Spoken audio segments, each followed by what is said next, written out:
Hey guys, here's level 2 of 5 parkour skills you can do in your house while self-isolating during COVID-19! I'm a gymnasta, I do gymnastics. Wouldn't you like to do gymnastics?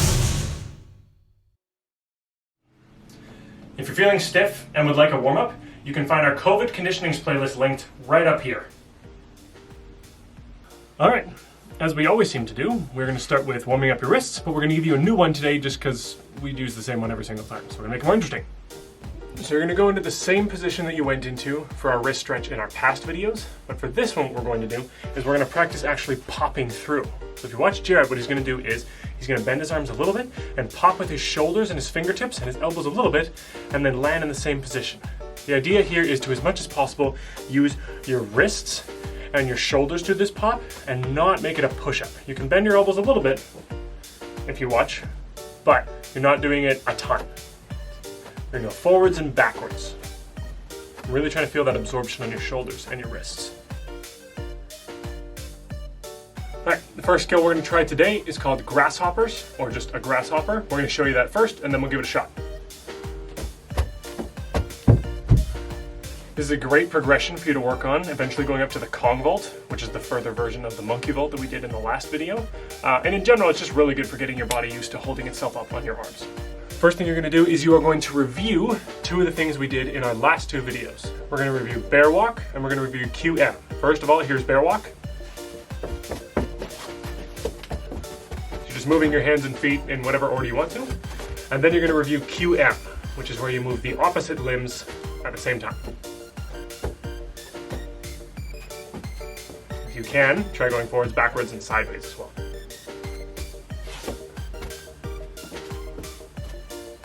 Next up, we're going to take that wrist stretch from the beginning and just make it more powerful.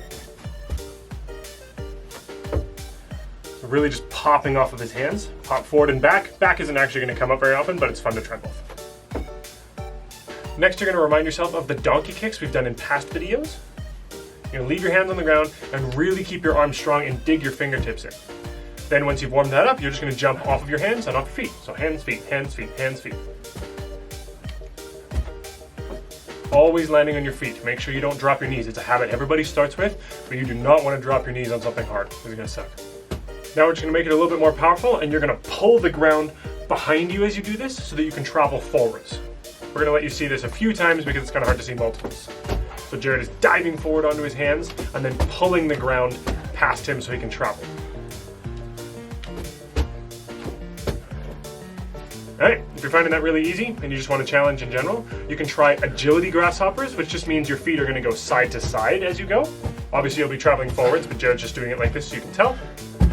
And the other version is, you can work up to something we'll eventually call a Kong precision. You can try and land your feet past where your hands contacted on the ground. So if you watch, Jared will put his hands right beside where my sock is, but his feet are going to land past that.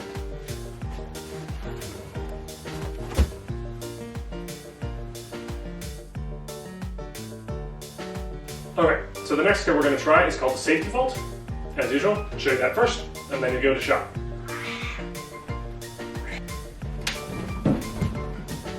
Jared and I are really big, so we had to find something that was quite sturdy in our house to use. But you can go ahead and use like the arm of a couch, the edge of your bed like we used for some of the other vaulting skills. All are totally fine. We just wanted to make sure we picked something nice and sturdy. Make sure you check with your parents before you use any of the furniture to make sure they're okay with you using it first. So we're going to treat this like the beginning of the side vault or the monkey vault, in that we're going to have both hands on the box, and you're going to jump your feet up beside those hands, but then you'll take off, in this case, Jared's left hand will come off of the box, and he will put his left foot in place of his left hand. Not in the same spot, a bit off to the side, but then you'll just step through the hole you've just made with your body parts. Now you'll just try the same thing, but a little bit faster going over the box. Both hands in front, and then replace the left hand with your left foot.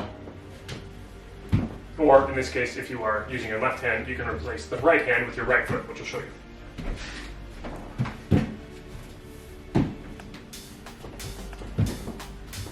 Next up, you're going to try the actual safety vault. So you'll just start with the one hand on the box for now.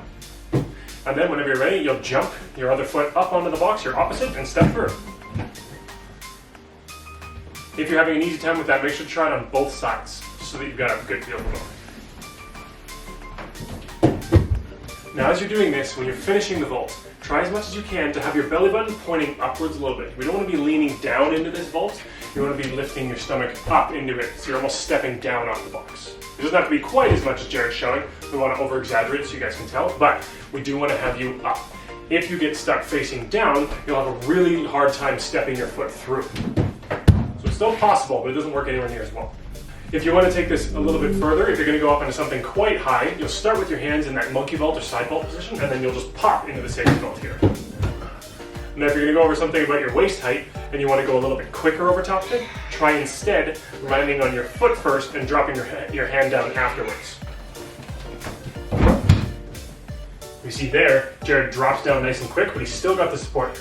Now make sure your piece of furniture needs to be quite strong to handle this, so if you're not quite sure about yours, go ahead and just ignore this last step. You can do this later when we do parkour skills outside.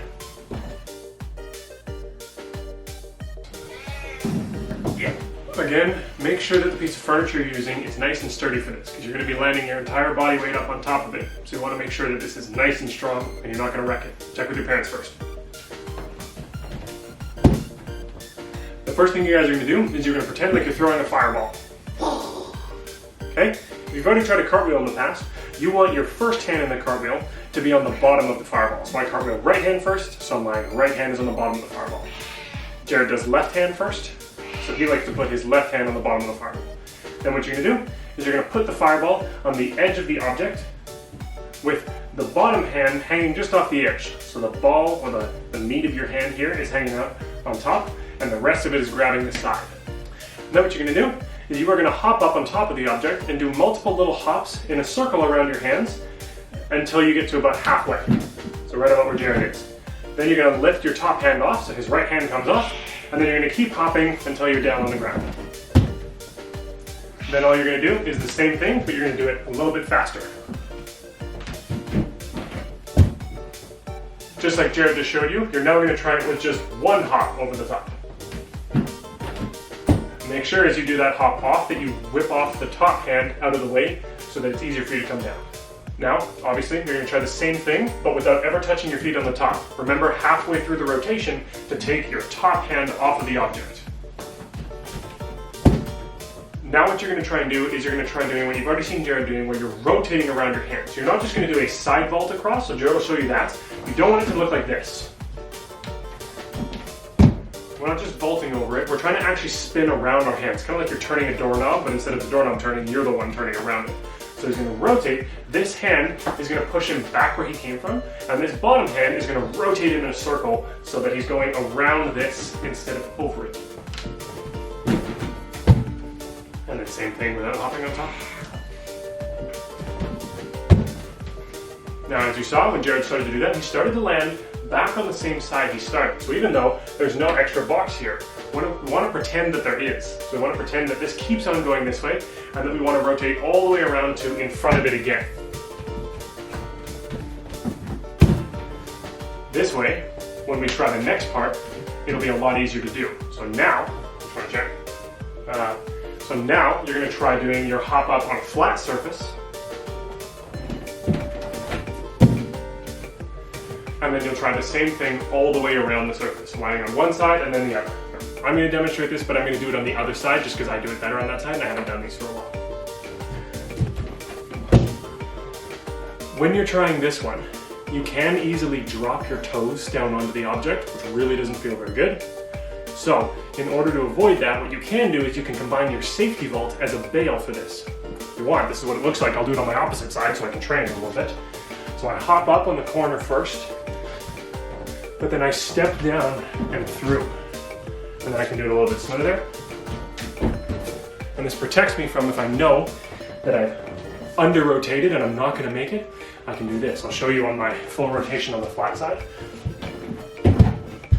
So right there, I wasn't going to quite make it around, so instead I quickly dropped my foot in to help me out.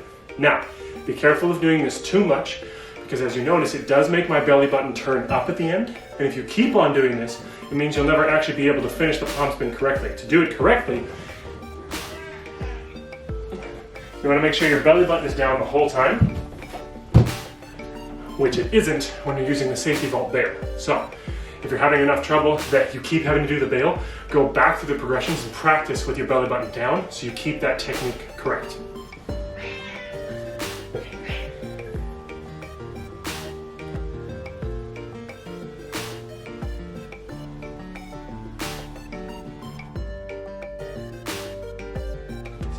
I'm doing my pants. First up, you're going to want to do up your pants.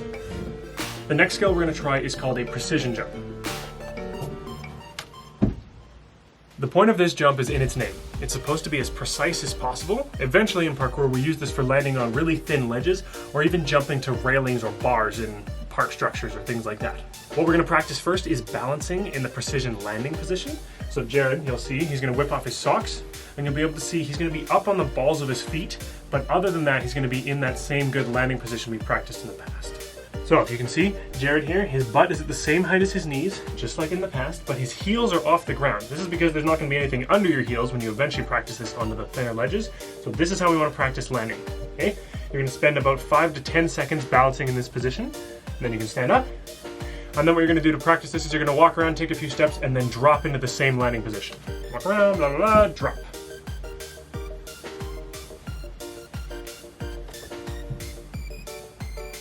Really make sure that you're leaning forward onto your toes just a little bit so that you're balancing nice and well. If you're back on the balls of your feet, you will fall over backwards fairly often, so you do want more of the weight to be on your toes.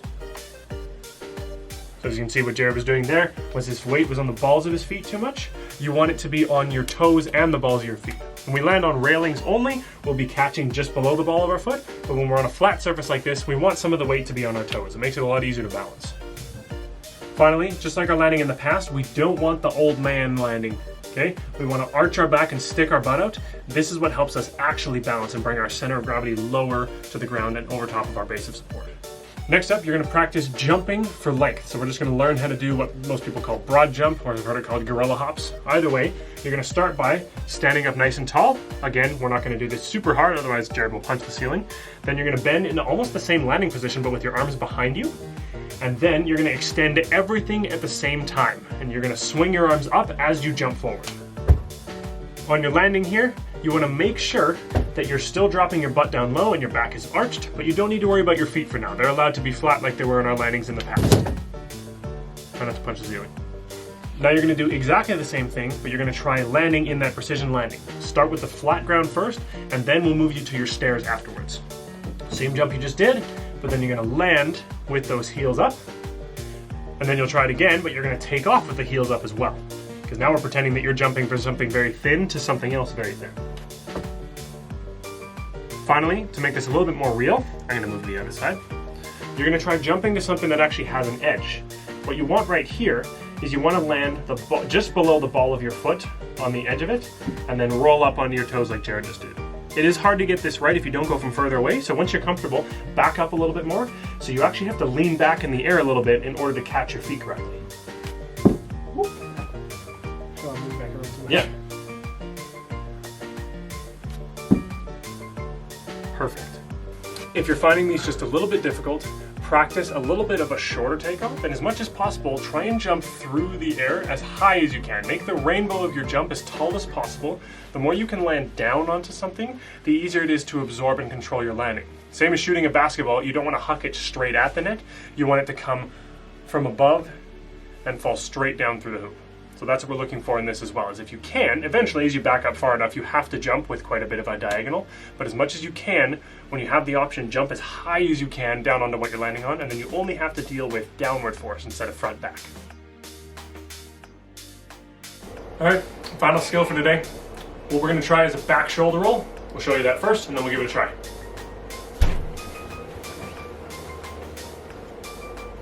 To start off the skill, you're gonna need to start with a dab. So you have one up to one side, one to the other, and then you're going to wrap this hand behind your neck. This is the one that's going to go on the ground, and it's going to protect your head. If you do this correctly, your head actually never touches the ground, although it will on your bed because it's a bit squishy. So you're going to lay on your back, and then dab to one side, tip your head over, and put that hand behind your head. Just try that on both sides and just get used to laying down like that.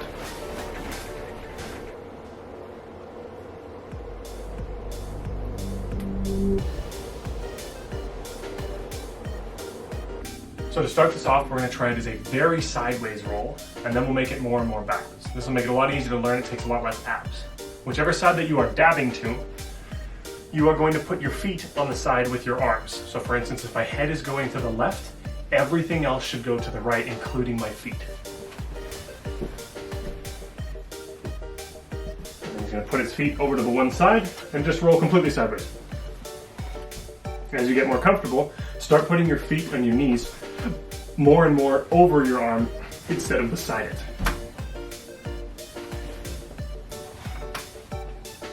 You never want to actually go over your head though, so once you're at the point where Jared's at, that's fine. Now, if you're having trouble with what Jared was just doing, where you're laying flat, because a lot of people have trouble with that ab strength of pulling themselves over, you can make a stack of pillows and a little bit of an incline to put your butt up onto, or just put your feet up on the edge of your bed here to help tip you over the top. I'll show you that. So try and get your butt up on top of the actual incline itself, and then swing your legs over to the same side that your arms are on for your dab. After that, keep on trying it until you can land on your feet. You don't need to be using your bed for this. If you want to try it on the floor, that's totally fine. This is just a different object you can use to learn this skill. Finally, you can try the same skill, but from crouching or standing. If you start from standing, make sure to go stand, crouch, and then roll back. And before you've done any of that, you already have your hands in the right position. When you're doing this, you always land on your feet, and you go around your head, not over top of it. Make sure that sideways feeling is always there, and if it isn't, you're starting to go over your head and you're really finding it squashing your neck. This is not where you want to be. You want to go back to those sideways drills and try them again. Okay? We're not going to show you starting it from our feet, simply because Jared can't fit that on his bed here, but it'll be super easy to move from laying on your back to standing. It's actually easier to do from your crouching position than it is from laying on your back. So once you've got that, go ahead and just go into a little froggy squat position and roll back into the same roll. Really make sure to give the progressions a good try on these. Even if you can't get the full skill, this is one of the most important ways to help you crash if you're ever messing up a skill and falling backwards. Lots of people end up throwing their arms behind them or arching over and hurting themselves in all kinds of ways. So this is a great way to curl your body up, protect your head and your neck, the most important parts of your body to protect at that moment, and still roll up to your feet without any real damage. So make sure that you put some real time into trying to at least learn the progressions and the beginnings of this skill. Thanks for joining us. If you're looking for a workout or a stretch, you can click on our COVID conditionings up there or in the description. And we'll see you next week. Bye!